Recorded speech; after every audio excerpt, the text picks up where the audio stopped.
Yes, you're very welcome along to Team 33. Enda Coll here with you up until about 10 o'clock this evening. Busy show this evening, lots to get into. Premier League, Everton in a relegation dogfight with Burnley. Champions League, Benzema turning it on again against Chelsea. And Manchester United may have their man. Erik Ten Hag seems to be the name that is going to be walking onto the pitch as Manchester United manager come the start of next season. Shane Hannon and Will O'Callaghan are with me as we get into all those topics. Lads, how are you getting on? How are things, lads? Yeah, really good, Enda. As good as you can be, really, when the Champions League is back. We've had a few intriguing games during the week. Man City eventually breaking down Atletico. And then, as you say, Karim Benzema, a man who, as manager Carlo Ancelotti said, is aging like a fine wine. He's having a new renaissance in his career in the post-Cristiano Ronaldo era at Real Madrid. Back-to-back Champions League hat-tricks in the knockout stages. Doesn't get much better than that. Villarreal pulling off a bit of a shock against Bayern Munich during the week too. And then just the kind of small matter this weekend of a potential Premier League decider between Man City and Liverpool. So, yeah, it's been a pretty decent week, hasn't it? Yes, it's exceptional, really. The Villarreal story is something that, we should cover in a bit more depth at some point because, I mean, Unai Emery alone is worth covering, but the fact that Villarreal is a town, somewhere in between the size of Galway and Cork, it's really exceptional what they're doing at the minute. On Karim Benzema, I saw someone tweeting about strikers with wristbands around their wrists, the way he covers it up. Never mess with the striker who has a wristband carried around. So if you're thinking Karim Benzema, Luis Suarez, Jamie Vardy, every time they have it, they just seem to be scoring loads of goals. It's a dangerous weapon to have. I don't know if you lads saw the pictures of Suarez walking into the stadium the Etihad the other day and bypassing the Manchester City club crest on the floor. He didn't want to walk over it. I originally thought it was for out of disrespect. He didn't want to even touch anything related to Man City, but apparently it was a sign of respect that he didn't want to stand on it. It's like the whole footballers not celebrating against their old clubs as well. One of these things that footballers do that I'll never understand. But the wristbands, I understand the wristbands. That just makes Benzema look dangerous. Was part of this a little bit of respect that Atletico Madrid's players decided not to walk into the Man City half as well? Was that part of the plan? It's like the Battle of the Hill, Mayo and Dublin. Exactly. It was that's a little bit different. Was it Gary Neville or a United player spat on the Etihad badge at one point in time? I can't remember exactly who it was. Maybe it was Ander Herrera. That's exactly who it is. I was trying to think through what Manchester United players had that in him. It was Ander Herrera a couple of years ago. He spat or did the one hand on one nostril kind of job on the Etihad badge. So a little bit different approach from Ander Herrera a couple of years ago. The Champions League though, Will, there's something about it. Every time there's the World Cup draw or Gianni Infantino's in the news or somebody in power within UEFA start changing things, like we're going to have a couple of changes come the 2024 Champions League to the format, and it's all going to change. And when we get to this stage of the competition, every single week is a reminder of why we should not change this competition, because it's always provided the top level entertainment that we look for as football fans. If you're looking for the best clubs in the world going up against each other, providing great matches, the Champions League rarely disappoints in that aspect. Yeah, it reminds me of Michael Corleone in the third edition of The Godfather, when it's like, every time I want to hate the Champions League or get annoyed about European super clubs looking to feather their own nests, we get to this stage of the competition when we get to the knockouts, and particularly from the quarterfinals on, and it pulls me back in every single time. And we had some intriguing ties that were played during the week. A Benfica team who did really well to knock out Ajax in the last round, trying to go toe-to-toe against Liverpool, and just eventually Liverpool's quality saw them come through. Probably enough done in the first leg to qualify next week, and that's a really good thing for them ahead of their trip to the Etihad this weekend in the Premier League. Manchester City going up against an Atletico Madrid team who were incredibly well drilled, as negative as they were, and I joked about them not wanting to go into Man City's half. You can't but enjoy a contest like that where you've got all of Man City's talent going up against an Atletico Madrid team who, for all the talent that they've put together, the Spanish champions from last season, they also have the ability to be able to defend in pretty much a bank of 10. And they'll feel that tie is very much alive going into the Spanish capital next week.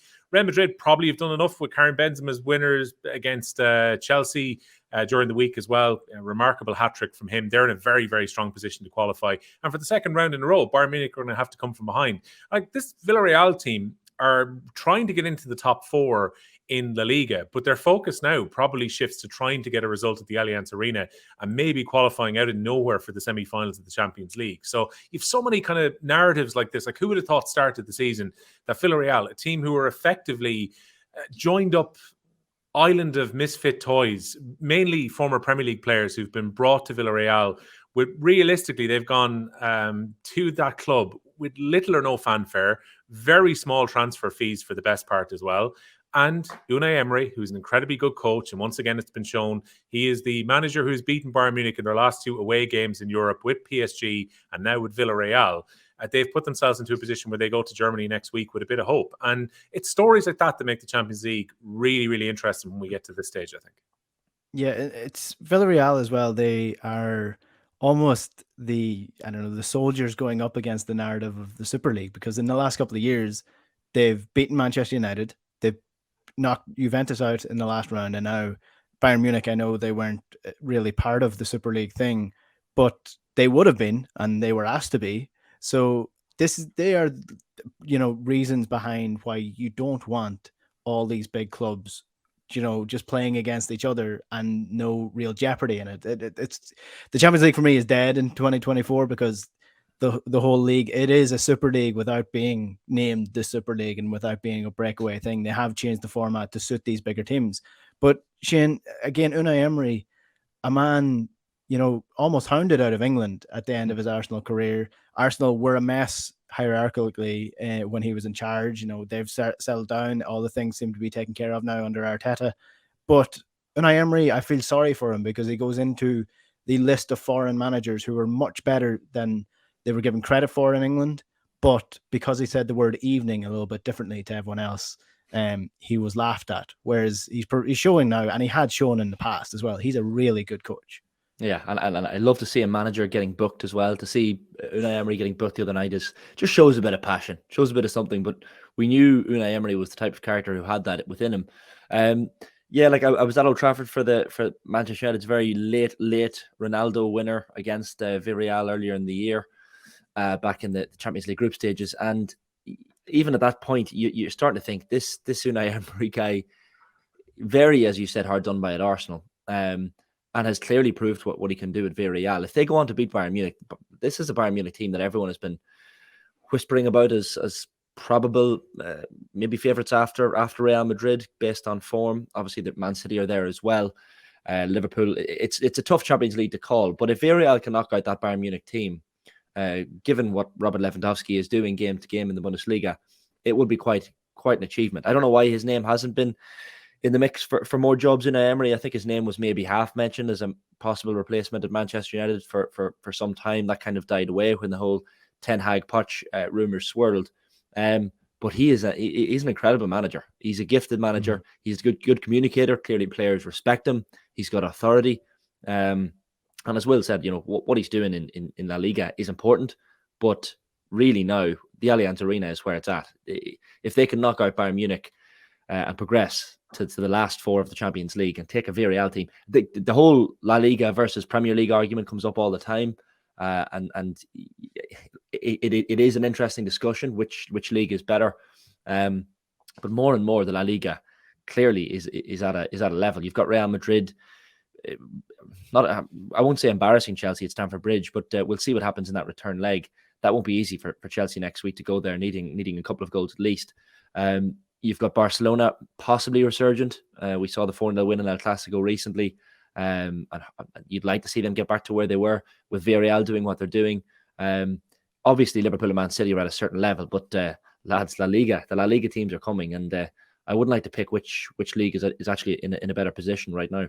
Now, the flip side of that would be that Sevilla, who've been faltering and have had their injuries, were knocked out by West Ham in the last round of the Europa League. And that's a Sevilla team who were in second place in La Liga up until last weekend when they lost against Barcelona. But I think when you look at Villarreal, while Shane was speaking, just a very quick flick through their squad, because I was thinking of some of the players that have ended up, that were in the Premier League and were discarded by Premier League teams and now have been made into a very effective unit by Unai Emery. And even like Danjuma, who got the winner against Bayern Munich during the week, was playing in the Championship with Bournemouth.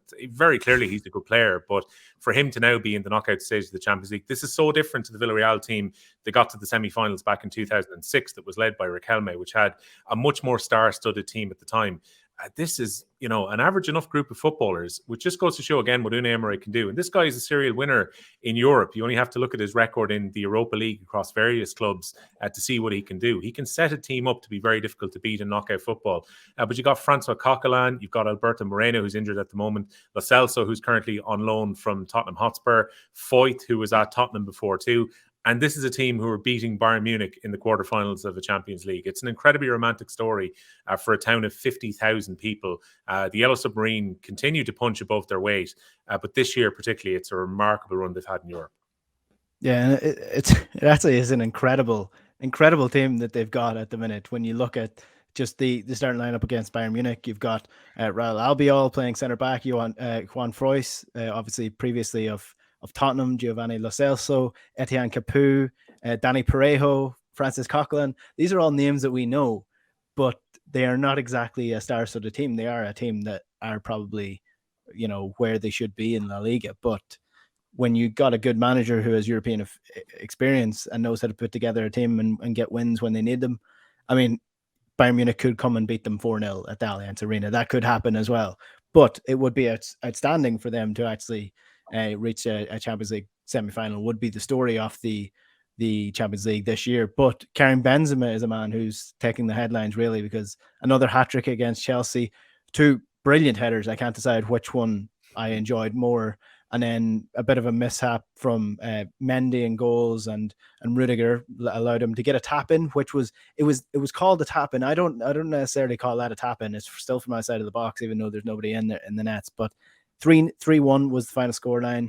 Real Madrid are in the driving seat in this leg against Chelsea. Chelsea are in a bad enough form at the minute here, Shane. But Real Madrid, I mean, they've really come out of nowhere here under Carlo Ancelotti. They were stuttering for large parts of La Liga this year, but they clicked. Something clicked when they beat PSG. And for a team that was forever the villains of European football, it just seems that everyone seems to be supporting Real Madrid in Europe this year. I don't know what it is about them. I think it's just they're down.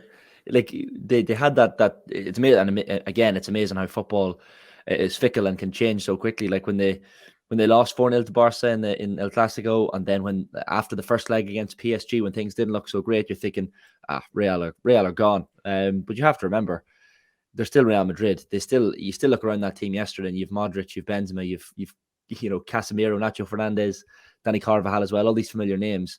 But since they came good in that second leg against PSG, I mean, they're 12 points clear in La Liga, albeit a resurgent Barca that are hoping to close the gap, but it's unlikely that it would change the destination of the title. But they're just such a great team to watch. And as you said, they have completely turned that corner from villain to kind of the team people are maybe supporting. Like great line here from Jonathan Liu in The Guardian today after the win last night. And we know Jonathan as a great writer anyway, but he said, the gilded lineage, the familiar faces and the rhythms, the comfort of continuity, this is the gift of Madrid, but also its curse. And that's the point. I mean, Madrid come into that game against Chelsea with massive pressure, but also with a point to prove. And that was a dangerous thing for Chelsea and Thomas Tuchel. Like, this Madrid squad probably needs a new coach at some point, probably needs a bit of renewal, some fresh faces, but they're still an incredibly top team, and there's no doubt about the quality that they have in that side. Like, I was interested to listen to the lads on BT Sport after the match last night, and Rio Ferdinand describing Benzema quite obviously as one of the best number 9s in the world, probably the best number 9, I think he said. And I'm just thinking, as he's talking, I'm thinking, okay, you can mention Lewandowski, of course, in this breath, but please don't mention Harry Kane. Please don't say Harry Kane. Please don't say Harry Kane. And of course, he throws in Harry Kane's name as well, as the English press tend to do. Harry Kane playing very well recently, but I just think Benzema and Lewandowski are on a different plane when it comes to number 9s. And talk about players getting better with age. I mean, 34 years of age, and he's only going up the way. Like, you can't see him getting any worse with age. He seems to be in a position right now in his career. Luka Modric is another, where they just improve with experience, improve with age. I think one of you lads described it as a fine wine earlier, and that's what it is. And look, this Real Madrid team, it kind of points directly towards Chelsea as well. £98 million striker Romelu Lukaku with probably an easier header than both of Benzema's 2 last night, that he manages to somehow drift wide. And that kind of highlights what a really good centre forward and number 9 can do, compared with what an out of sorts set it forward like Lukaku can do, because Lukaku we know is a great player, but Benzema's on a whole different level at the minute, lads. Yeah, big time. And there's the one thing about this Real Madrid side, maybe this is the reason that they're almost being romanticized this year, is because of some of the players that we know, and maybe this might be their last foray in, top level football. Toni Kroos is 32. He's more like a 35-year-old because he's been playing so long. Luka Modric is literally 36 years old. Eden Hazard, 31. I know he's not been involved. Gareth Bale, 32. Karim Benzema, 34. This is not a team full of spring chickens or full of like new superstars. This is full of players who have been there, done that, and worn the t-shirt, and suddenly they're going for it again. Well, how important do you think that is going to be? Because I think that's the difference between the sides. If you look at, the PSG win, for example, they had Lionel Messi, but apart from that, they had no players really with the experience of going the full distance when it comes to the Champions League. In terms of Man City, you've got a similar enough squad, really good, well-coached team. But when it comes to winning the ultimate trophy, there's not many players in that squad that have done it. Liverpool, they've recently won it, so you can probably discount them. But you're talking about a team here that have still got players from the team that won the 4 in a row in terms of Champions League. So in terms of experience, that could see them over the hill, because Carlo Ancelotti has also won this trophy multiple times as well. So they know how to do it. Yeah, it's one of the things I wondered about last summer was that they had to change both of their centre-backs because Sergio Ramos was determined to go and have an adventure elsewhere and finish out his career at PSG. And then Varane was sold to Manchester United. So the backbone effectively of that very successful Real Madrid team in Europe was ripped away for Militao and the incoming David Alaba to play at centre-half back. Now, Alaba has been excellent this season, and Shane already mentioned the Clásico and the 4-0 humbling that Real Madrid took. We probably can take a few takeaways from that game. One is that Ferland Mendy is still incredibly important at left back, and Marcelo is no longer good enough, one of the older players, to step in that position. So Nacho played over on the left-hand side in that game, and Dembele ripped that side of their defence apart. So they need Ferland Mendy to stay fit for the rest of the season if they're going to contend for the Champions League. And also in that game, they had no Karim Benzema, and Carlo Ancelotti decided to change the system, and it went horrifically wrong. They decided effectively to play Vinicius Jr. up front with Rodrigo in an attacking position too. They were unable to keep the ball in midfield because they left out a player who was incredibly important last night, who was Valverde, who's been excellent for them over the last couple of seasons, the Uruguayan midfielder. And because they were able to get in his extra bit of running into midfield, it actually helped out with the aging midfield that they have. So Casemiro is always going to be there as the extra bit of protection in front of the defence. You've got Toni Kroos and Modric, who are not going to be able to get around the pitch as much as they previously were. Neither player really has been about, covering all that much mileage, but they've been about agility in their passing throughout their career. Their passing still gives them a very good base right now. And I don't need to remind you about the fact that Modric made a lung-busting run in the second leg against PSG, which led to the goal that put Real Madrid ahead in that tie. And then you look at it and think Rodrigo was able to cause plenty of problems down the right-hand side, particularly for Andreas Christensen, who is not exactly full of pace. I'm wondering if Barcelona were maybe wondering if the ink is actually dry in that contract when they saw the way that Vinicius was able to run at him last evening. Militao picked up a yellow card. Now, that could still be significant for the second leg, because next week you're thinking that Nacho, who's not the paciest, will have to come in. And maybe that side is somewhere that Chelsea can still get at the Bernabeu. But generally, as you say, Enda, they're a team that are full of winners, 3-4 European Cups in many cases, still within that team. A midfield with huge experience. Now, the legs caught up with them a little bit last season in the knockout stage of the Champions League. But I think if Valverde is still there as the guy who's going to get up and down as the box-to-box midfielder, the pace up front, and Karim Benzema in the absolute form of his career, this Real Madrid team are going to be very difficult to play against, no matter who gets through in the other tie between Man City and Atletico Madrid. Atletico have got nightmares about playing Real anyway, but if Man City get through, Real Madrid are going to be a sticky opposition for them in the last 4 of the competition. And Karim Benzema is just remarkable, really, because early on in his career, he was this kind of shining light striker who everyone thought was going to burst onto the scene from Lyon and become the absolute best number 9 in the world when he went to Real Madrid. Well, it just turned out that at the time, the best forward player in the world was playing for Real Madrid in Cristiano Ronaldo. And he had to dovetail with Ronaldo a lot and play second fiddle to him. And it's only really since Ronaldo left that Benzema has been able to take on a huge amount of responsibility in that attack.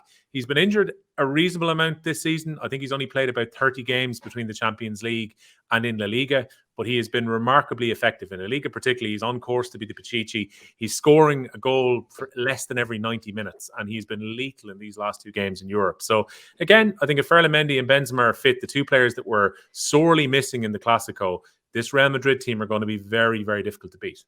Yeah, big time. I should correct myself. It wasn't 4 titles. It wasn't 4 Champions League titles in a row. Albeit it was 4 titles in 5 years. So there were. I mean, we were close enough with that. You're thinking Gareth Bale right here with his 4 Champions League trophies. Then I am indeed. So listen, we should turn to the other Champions League ties, and that was Manchester City against Atletico Madrid and Benfica against Liverpool. Benfica against Liverpool's not so much irrelevant, but it's not as intriguing as the Man City Atletico Madrid game. And there was a lot of talk about tactics and things going into this game for obvious reasons. But the more interesting side of things was Pep Guardiola's almost assessment of himself when it comes to the Champions League. He was speaking before the game, and he said in the Champions League that I always overthink. I always create new tactics and ideas, and tomorrow you will see a new one. I overthink a lot. That's why I have very good results in the Champions League. I love it. He goes on and talks a little bit more, but I think a lot of people would disagree with what he's saying there in terms of having a lot of success in the Champions League. I mean, we're talking about one of the most decorated managers of all time here, arguably the greatest manager of all time here, who hasn't really done it in the Champions League outside of his Barcelona team, who obviously had Lionel Messi in his prime. So we have a Bill Belichick, Tom Brady sort of argument there to be made against Pep Guardiola. We did see a new tactic against Atletico Madrid, and it was almost like a mirror of Atletico Madrid's tactics. I know a lot of people were sharing Atletico's 2 sets of 5 essentially defending, but Manchester City did the exact same thing as them, only they did it in the Atletico Madrid half. I'm not sure if you have seen that screenshot, have you? I haven't seen that one, but that kind of sums it up, doesn't it? Like, I mean, we kind of knew what to expect with Atletico, with the defensive game plan, and like you mentioned Pep's interviews and stuff, to see him bite back at journalists in that way, and kind of almost laugh about his lack of tactical awareness was quite funny. Like, what I took out of that game massively so was a Simeone masterclass in shithousery, which we should not be surprised by and shouldn't be at all concerned that he would target the likes of Jack Grealish, and his players would target Jack Grealish in that game. But I don't know about you lads, like, was it in the Euros maybe that someone, or it was certainly at some stage in the last year or two where someone complimented Jack Grealish's calves in a match? Maybe it was in the Premier League possibly. And that sort of tactic seems to put Grealish off more so than ruffling his hair and kicking him and taking him out of the game. So I don't know, maybe Atletico got their tactics themselves wrong in that regard. Well, really quickly before we take a quick break, Atletico, are they happy with that 1-0 result, or do you think Man City will have too much in the second leg? I think Manchester City will progress, but I don't think Atletico will be overly unhappy with the result to get out of the Etihad with the game still in the balance. The fact is that Manchester City just had that extra bit of quality, and we saw, like, say, Phil Foden, who's able to play the ball in the half turn and just be such an important creative outlet for them. When you get into congested spaces, like you just mentioned there, Enda, where it's not just a case of Atletico Madrid having a lot of men behind the ball, but Manchester City are going to camp in your half too. So space was at a premium, and this is something that Guardiola has spoken about quite a few times, about the battles he's had with Diego Simeone. He says he respects massively the fact that Simeone is incredibly good at actually closing down areas where you can attack from. And this is where, it's a big test for Manchester City across both of these legs, because without having a centre forward who is going to be there to occupy the Atletico Madrid midfielders, you have to look to try and get those players in attacking positions like Kevin De Bruyne, like Mahrez, and like Bernardo Silva. And it's very difficult when Atletico are really good at marking space as opposed to marking players. So in theory, this is a very difficult tie for Manchester City. They'll be happy enough, I think, to go away with a 1-0 win from home. They'll go and try and just boss the ball in the game against Atletico Madrid. But this Atletico Madrid team are well able to make chances. João Felix has been in pretty good form for Atletico Madrid over the last couple of months. They've got themselves back on track in La Liga, despite the fact that they were in pretty poor form when they went into that tie with Manchester United in the last round. So it's amazing how much can actually change in a month for a team. Again, I think this is potentially Diego Simeone's last run at trying to win the Champions League. I think there's a very good chance that Atletico will part company with them this summer. but it'll be very interesting to see how or if they change their approach in the second leg. They might not be overly unhappy to let Manchester City come onto them in the second game at the Wada and then try and catch them on the counter-attacks. It could be an intriguing tactical battle next week. Yeah. So that was the Champions League for this week. If you want to get in touch with the show tonight, you can text us on 53106 or you can tweet us at Team33. Let us know your thoughts on the Champions League. Up after the break, we'll be talking about Manchester United's new man. Stay tuned. Team33. This is OTB Sports Radio. Now you're welcome back to Team 33. Enda Coll here with you in the company of Shane Hannon and Will O'Callaghan. Before the break, we were chatting about the Champions League and the review of the week. If you want to get that, it'll be available to podcast in the usual places. Manchester United seem to have their new man. It was reported during the week by Mark Ogden and ESPN that Erik ten Hag is going to be the new Manchester United manager, and the Ajax manager seems to have gotten the job not so much in a technicality in the same way that David Moyes did, but because he was the cheaper option. Shane, there was a sort of contrasting reports about this because Miguel Delaney in the Independent said that Manchester United were very underwhelmed by Ten Hag and his interview and what he had put forward. He had a 5-year plan, and we don't really know what he said in the interview, but it was reported then later on that by Mark Ogden that he is getting the job. He will be announced as the Manchester United manager. And one of the main sticking points was the awkwardness of getting Mauricio Pochettino away from PSG. It would have cost a lot more money. And with Leonardo potentially on the way out, Pochettino's future might actually be a little bit longer at the club than we would have expected given the Champions League exit. So Ten Hag is a coach, very much a coach. I know Simon Cooper was on speaking with us on the football show during the week. He said he's a special coach, even if he is not charismatic like Jose Mourinho. The worry for me here, Shane, is that the players still exist within this club, and Ten Hag plays a similar system to what Ralf Rangnick would have played as a manager. High pressing, high intensity. You need to be fit for it, and you need to look at it from a long-term process. That's my worry for Manchester United, because that is so far away from what they've been doing over the last couple of years and the players that they have at the club at the minute. Yeah, and the players need to work hard under a manager like Ten Hag. I have to compliment your pronunciation of Ten Hag as well. You sound like a man who spent some summers in Amsterdam or something. No, I was practicing since Simon Cooper came on, because that was the first thing he said to Joe Malloy. He said, Ten Hag, let's get it right from the start. We all should get it right. If anyone takes anything from Team 33 tonight, take the pronunciation of Ten Hag's name correctly.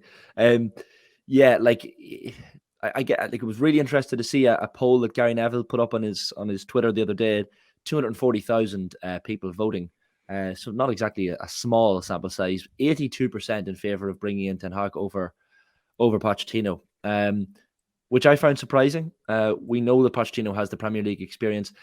You hear some people saying, "Oh, Ten Hag has the youth and the freshness." You forget the fact that he's 52 years of age and Pochettino is 50. So in fact, this is a Jesse Lingard situation where everyone calls him young. But Ten Hag is actually older than Mauricio Pochettino, so that argument is out the window. He certainly brings the freshness, certainly brings something different. Like, we have to remember as well that Ralf Rangnick is not leaving, or certainly that wasn't the deal. The deal was that in July he moves up the stairs to his, I guess, his other role, his overarching role of the club. And maybe that's a role that Rangnick does better than the day-to-day working with these players. You look at what Pochettino has done at PSG, a bit iffy. The Real Madrid knockout in the Champions League was particularly disappointing.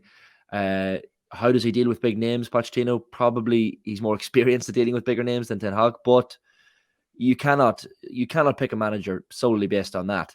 I thought it was funny, Enda, that they're saying he's really impressed in the interview. All these sources that Mark Ogden has got, he's very much impressed in the interview. But of course they're going to say that when, as you said, he's the cheaper option. Like, just reading here, the competition is £1.7 million sterling for him compared to the £15 million for Pochettino.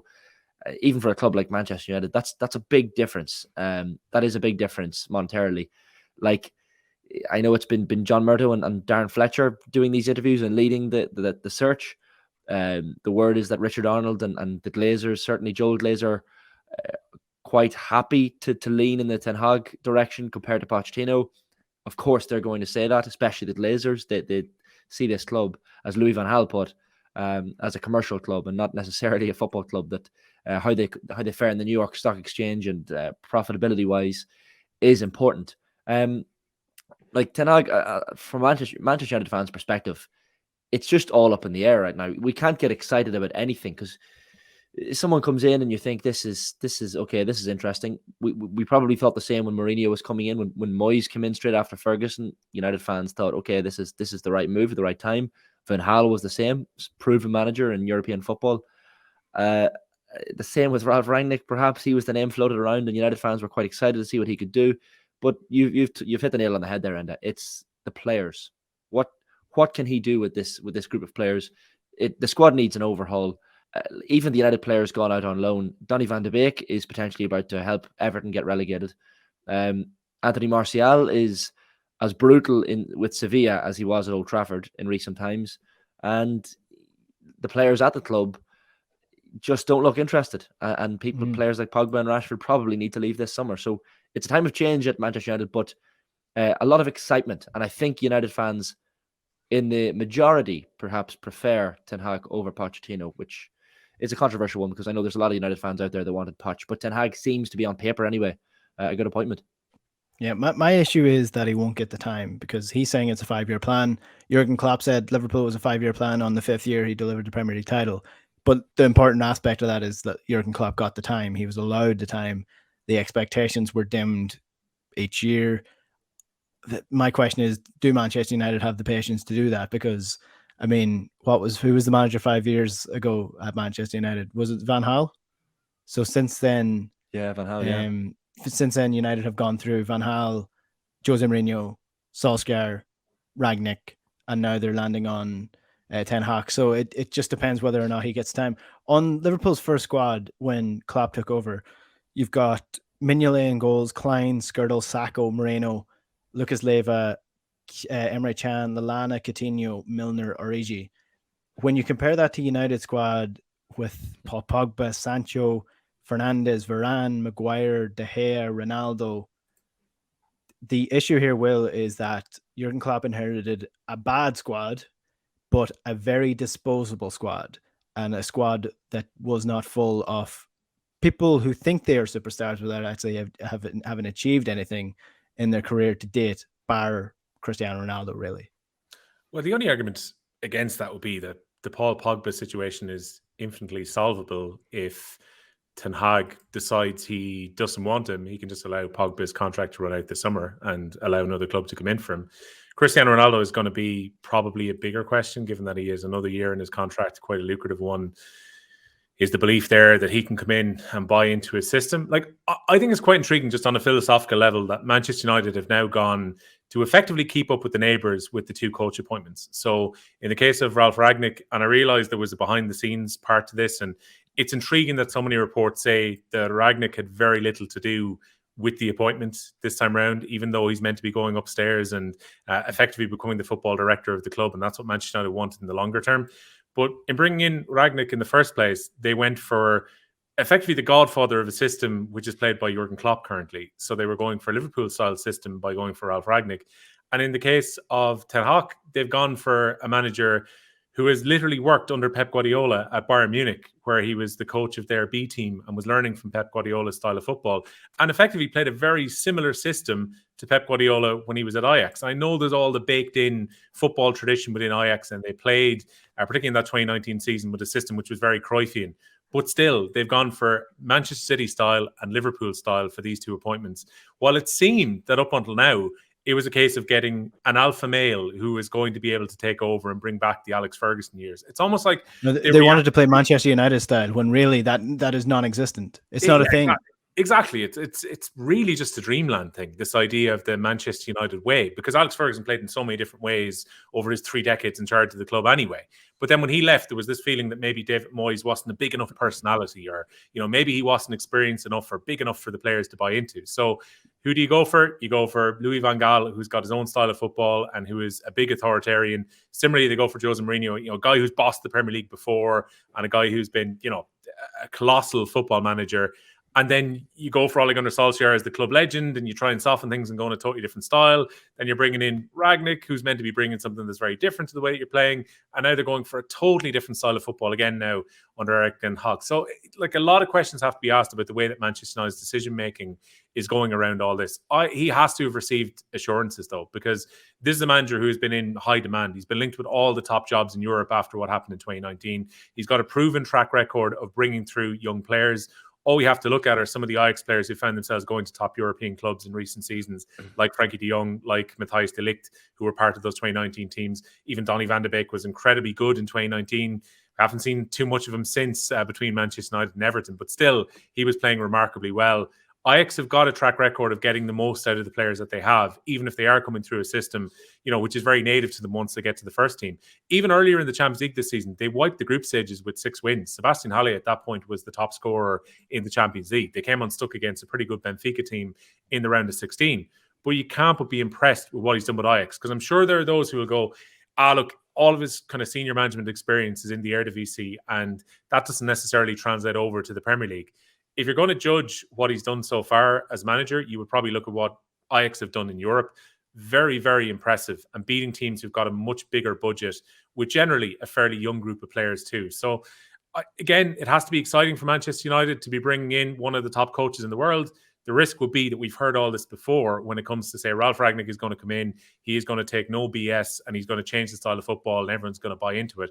And it's not necessarily what we've seen in his few months in charge, albeit it's a little bit easier when a new coach comes in with a pre-season and possibly the chance to actually pick his own players for next season. Like, I don't know about you guys. Do you think there is going to be a clear out at Old Trafford? Because you hear this almost every year. Manchester United are going to have a clear out. They're getting rid of players, and still Jesse Lingard is there running down his contract.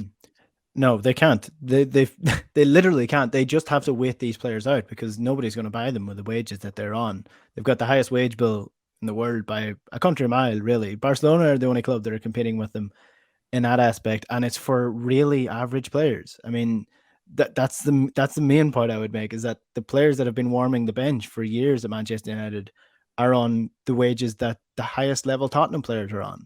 I mean, this is the major issue with Manchester United, is that they can't get rid of the unhappy players. And let's face it, the leaks that are coming out are not coming from the happy players that are playing week in, week out. They're coming from the players who aren't, who have felt hard done by Ralf Rangnick at the club so far. So yeah, the charismatic one's an interesting conversation, because Simon Cooper made a similar enough observation about this. And Manchester United shouldn't be going for charisma. Manchester United should be going for the best coach in the world, really. They should be.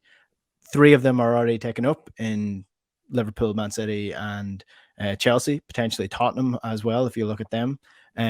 If you're talking top 5, top 6 managers, Erik ten Hag is within that. Julian Nagelsmann at Bayern Munich as well. So he's probably the last of the top managers available, or that Manchester United can get at the minute. So they should really be going for that, rather than somebody who has charisma like Jose Mourinho, or somebody who has done it 15 years ago like Louis van Gaal. This is a guy who's doing it at the minute, and hopefully will be able to do it at the club as well here, Shane. Yeah, and like the only other names, I guess, that were kind of in the mix, I know Lopetegui probably wanted to stay at Sevilla. Luis Enrique committed to Spain for the World Cup, which you understand. But this is a job that every manager in world football should want. It's complicated by the fact that, as you said, this United team are underperforming, but maybe that's a good time for a manager to come in when expectations are low. But then this is the thing with Ten Hag.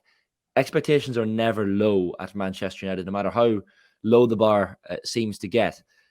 There's a glare, and an international glare at that, on Manchester United as a football club that Erik ten Hag won't be used to whatsoever. Pochettino will have experienced that at Spurs to an extent, and certainly at PSG. But this expectation and level of competition at the top end of the Premier League is unlike anything that Erik ten Hag will have previously experienced. Like, we remember that the only previous time perhaps that an Ajax coach moved to England's top flight, highly rated, quote unquote, at the time was Frank de Boer, who lasted 77 days, I think it was, at Crystal Palace. So United fans at the minute will be excited for Ten Hag's appointment, but also taking it with a pinch of salt, because saying someone is highly rated at Ajax does not immediately transfer to results in the Premier League. As Will mentioned and yourself mentioned, Enda, yes, he's had good results in the Champions League, which certainly would hint at a good manager underneath there somewhere, and someone who can really, really do good things at this club.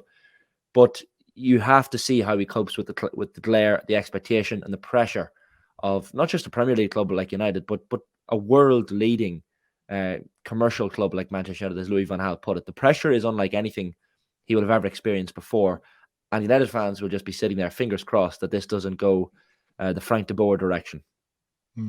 Well, I think everybody will be hoping it doesn't go the Frank de Boer direction, even Manchester United rivals, because that was some of the worst football you're ever going to see in the Premier League. Until Frank Lampard took over at Everton. Frank Lampard really struggling with the Toffees so far. They are in a relegation dogfight, lost to fellow relegation candidates Burnley during the week. Again, if you're talking about a battle for staying in the Premier League, there's very few men that I would hire ahead of Sean Dyche, because the man knows how to do it. And after the win as well, very interesting words from Sean Dyche, essentially saying that at halftime he told his team that, I don't think these lads know how to win. He was very, very confident of his side pulling off a result despite Everton being leading at 2-1. And we spoke about Frank Lampard a couple of weeks ago. This is his 7th defeat in the 9 games that he's been in charge in the league for Everton. It doesn't seem to be getting any better. In fact, it's probably getting worse. And we alluded to it at the start when this was when I think it was just before he got the job, or he had just been hired by Everton. It didn't make sense at the time. It still seemed like he was getting this job based on a reputation, and that reputation is perhaps enhanced only by his footballing career as opposed to his managerial career. Yeah, I think genuinely, rumors last night were that Everton were going to call a board meeting today where they were going to have a look at the situation because of the poor points accumulation over the last 8 games in the Premier League and that hammering that they took from Crystal Palace in the FA Cup quarterfinals too. That there is that feeling that now, as pointed out by Sean Dyche, that this Everton team look incredibly low in confidence, and there are a lot of players there who do not have release clauses coming up this summer, but they know that Everton will be pressurised into selling them because of their wages. And you wonder, are some of those players the ones that you would want in what's going to be a real dogfight over the last 8 games of the season, particularly if one or two of the other teams around the bottom of the table start to hit form. At the moment, maybe it looks like a straight shootout for the last relegation spot between Burnley and Everton, because Burnley have now blown it wide open with that 3-2 victory midweek in the Premier League.